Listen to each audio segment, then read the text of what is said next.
If you enjoyed the channel and our video content and would like to support us, you can do this in a couple of ways.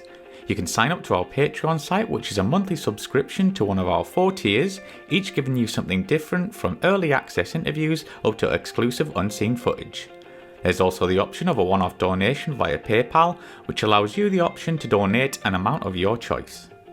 Both options really help to keep this channel going and to continue putting out regular content for you good folk. So please take a look at aircrewinterview.tv/donate, and I thank you in advance. Thank you and enjoy.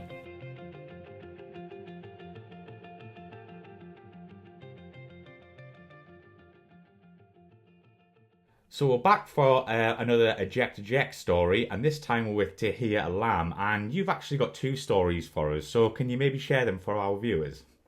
Yes, Mike, good to see you after a few years. Okay, so Mike, yes, I've had 2 encounters with ejection seats in my life, and actually both ended up happy endings because I'm still around. But the first one, I'll go over it briefly.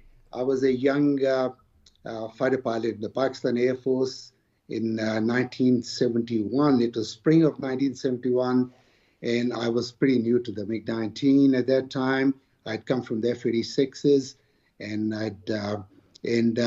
well, in a ACM, which is Air Combat Maneuver Practice scenario, with my senior pilot, who's my flight commander actually, who was a very good pilot, very experienced guy, and so we were doing a classical, ACM maneuvers. You go apart 5,000, 6,000 feet, same level, same speed, and then you break inwards and, all hell breaks loose.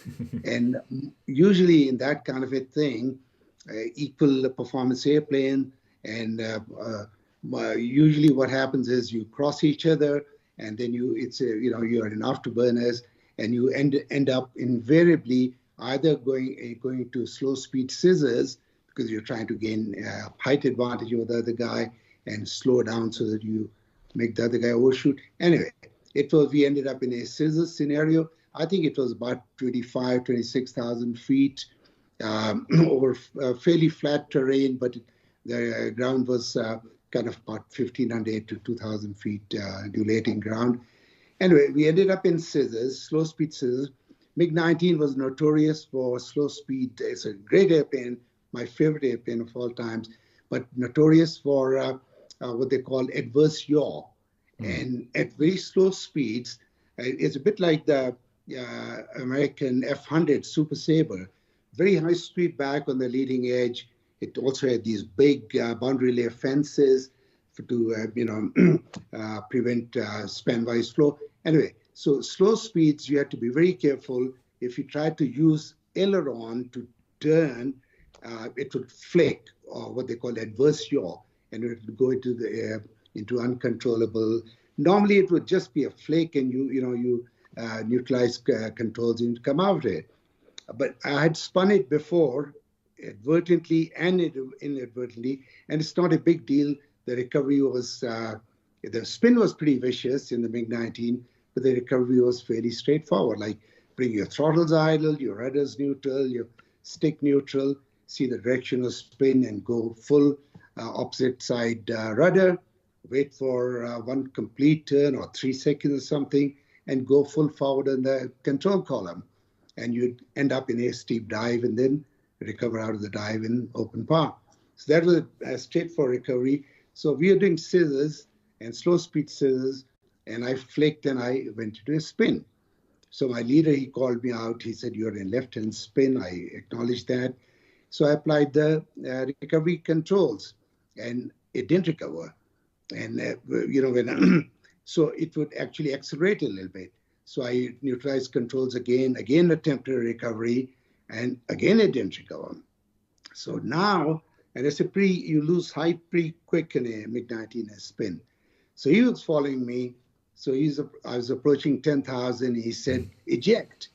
So I said, "Holy shit." So and so I got hold of the faceplane handle and I pulled it. And as I pulled it, I could feel the rush. I could feel the wind come in. And in training, Of course, theoretical training, we never actually practice ejections. So they tell us that the time that the canopy fires and the seat fires, it seems like a lifetime, but just stay in that ejection posture. Don't look out. So this face blind thing, it comes on your face, and the handle was here. And I could feel the rush of the air, cold air come in, but I'm still sitting and spinning. Mm-hmm. So I pulled it a couple of times quickly. I knew it's more than a couple of seconds. So I yanked on it frantically a few times, and nothing happened.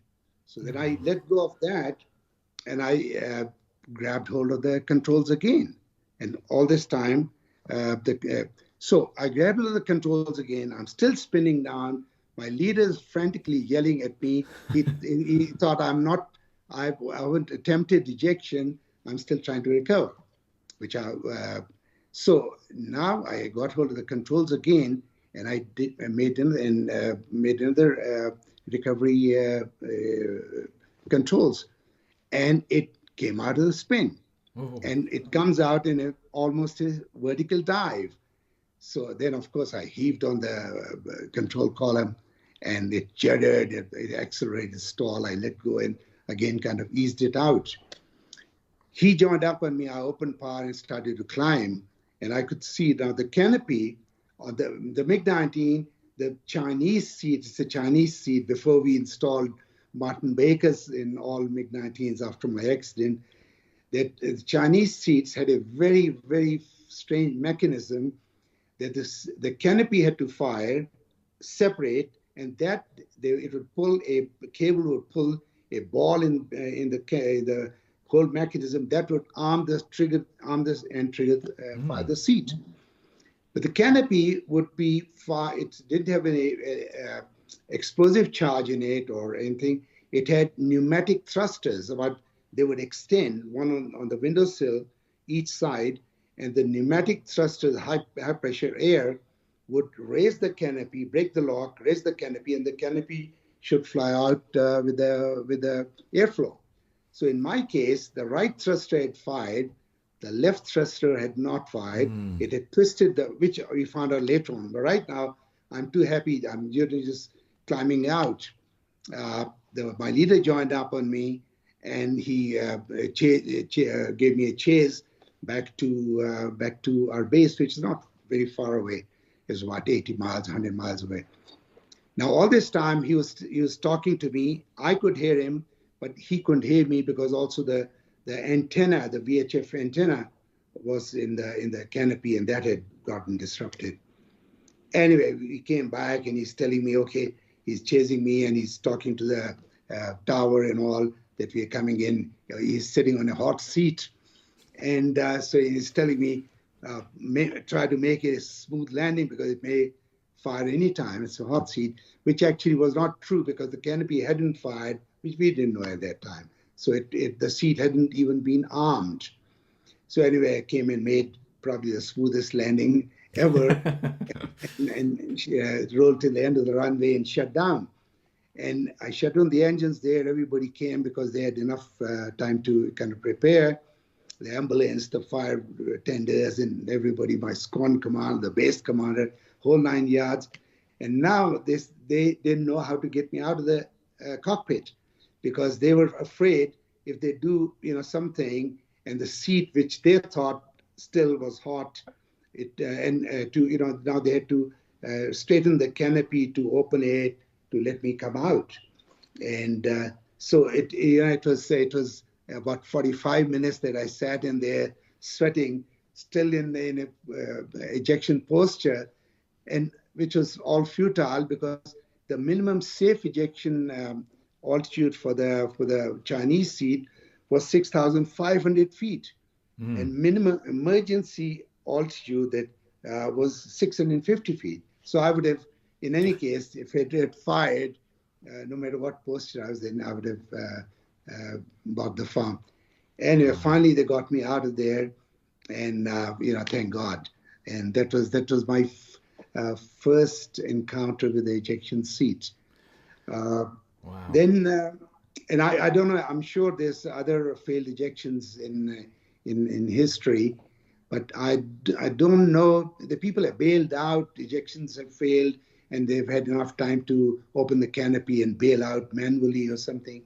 But I don't know if failure like this. In our Air Force, Mike, in the Pakistan Air Force, especially on the MiG-19, we had quite a few fatalities because of failed ejections. Wow. And then after, I think they said enough is enough, and they grounded the airplanes and put in Martin Baker seats.